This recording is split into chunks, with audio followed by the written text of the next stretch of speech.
Helicopters are the most difficult vehicles to control in War Thunder. A new player can pilot a plane or drive a tank into battle, learn a few things on the go, and even get a victory. But with a helicopter, there's a huge chance of ending up in a crash. And sometimes those crashes seem to be coming out of the blue. In this video, we will help you learn the basics of helicopter controls, tell you what weapons you have at your disposal, and how to use the defensive systems. So, a helicopter is propelled with the lift produced by its rotor, which depends, and this is important, on the collective pitch of the blades. To lift the machine, use Shift and Control to change the pitch angle in a way that will start pulling the whole vehicle up. Keep these numbers around 80% to 90% in flight so that RPM is close to 100. You can check the current numbers in the left part of the UI. It also shows your horizontal speed. As for your vertical speed, it's on the right. Vertical speed shows how fast you're ascending or descending. Press Shift, and after a few seconds, you're off the ground. To gain speed, the pilot needs to push the cyclic stick forward, thus making the helicopter's nose pitch down, leaving the rest of the job to the laws of physics. The pitch is basically used to point your heli's nose. You can change it in two ways.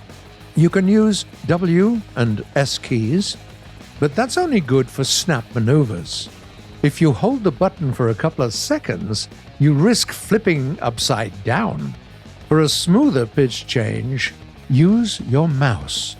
Gain some altitude, then slowly lower your cursor, and your machine will start gaining speed, which usually reaches around 190 to 220 kilometers per hour. Now, how do you maneuver?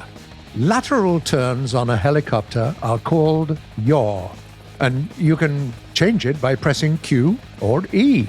However, if you're already used to more traditional aircraft, don't act surprised when your chopper gets weird. In this case, you maneuver by changing the rotor position, not the fuselage, meaning you can easily move sideways without changing your general direction. Finally, the main way to change your course is roll, which is equally easy to control with your mouse or A and D keys. Roll will make your helicopter slightly change its course following a smooth arc. You can do a sharp arc as well, but the chance of crashing while doing it is very high. Well, there's always the instructor, which is built in the helicopters as well, and it'll help you get out of most tricky situations. Keep in mind, though, that if you're nosediving, you need to reset the collective pitch to 0 before trying to stabilize your flight. Once you're familiar with the controls, we suggest you toggle manual roll control mode. This way, your heli won't try to level itself parallel to the ground, allowing you to fully control the vehicle and, for instance, fly sideways as long as you like. The arrow in the center of the screen helps you track your course. It will show the direction you're flying in, no matter which direction your cockpit is aiming for. Well, that's it for the interface and controls. But before you head to battle, we recommend that you practice in test flights first. Helicopters are tricky vehicles, so you're highly likely to be useless in a team without thorough piloting skills.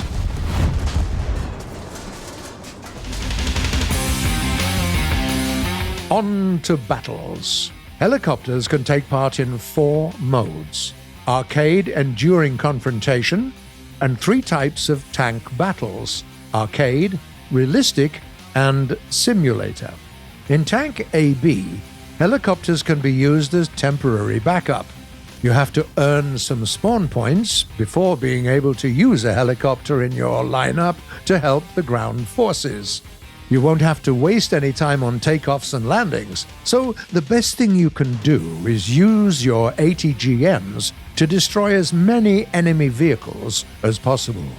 Just remember, many modern tanks have rounds with proximity fuses.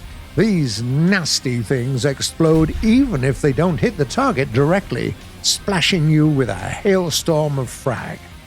And your heli's armor is either non-existent or really thin, so keep your distance at all times. Or use landscape as cover, playing hide-and-seek with the enemy. In realistic tank battles, you can use your helicopter right away, but ATGMs won't become available before you earn enough spawn points. ATGMs are much more efficient than rockets, but by the time you can use them, your enemy is very likely to have rolled out anti-aircraft systems, so you should expect a more fierce response. In Arcade, enduring confrontation helicopters don't fight to capture points. Instead, they have other missions, such as destroy enemy ground forces, or destroy a base, and so on. You have an unlimited number of respawns, but each one requires some silver, so it's still worth it to be careful. Don't go bankrupt. The first problem beginner pilots usually encounter is the "I did not see that coming" thought when they were shot down. In enduring confrontation, markers only appear at around 1 kilometer distance, which is already too close. So you'll have to spot your targets visually, looking for a tiny speck far away from you. First of all, and this is no joke, wipe your screen thoroughly. Even the tiniest dot or stain can cover your enemy and help them spot you first. Second, pay attention to movement. Don't stare at one place. Simply fly around and try to spot any kind of movement with your peripheral vision. And of course, always employ your thermal sight. Always means in daylight as well. Thermal vision highlights enemy choppers in bright white, making them easy to spot. You can turn it on if you switch to gunner mode using the V key. You can also open a menu by pressing Y to get access to many important controls, but some of them may need to be used even quicker, so you can assign a separate key for them. Thermal sight is one such function, as it helps you find targets. Another one is heat flares, useful against heat-seeking missiles. You can use them in two ways. Either in a burst if you're holding the button down, or one by one. The first way is quicker and increases your survival chances, but the second one spends flares slower so that you don't use them all up in one go. Let's talk about the armament now. You can use your fixed cannons to destroy your enemy, but they can't hit remote targets, so you'll have to sneak up on them. If you do that successfully, however, the whole process is very similar to that of fighters and attack aircraft. There's a special leading crosshair to help you aim. Next come the unguided rockets. They're most effective against ground targets, and some helicopters even have a ballistic computer that makes aiming way easier. You won't have to calculate lead prediction. Just match the aims with the targets and shoot away. The main weapon for most helicopters, however, is the anti-tank guided missiles. You can aim them with your mouse, much like second-generation ATGMs on ground vehicles. While missiles fly to your target, you can slightly push A and D buttons to dodge enemy fire. Slightly, because you still need to keep your aim at the target. Later in the game, you will be able to unlock homing missiles as well.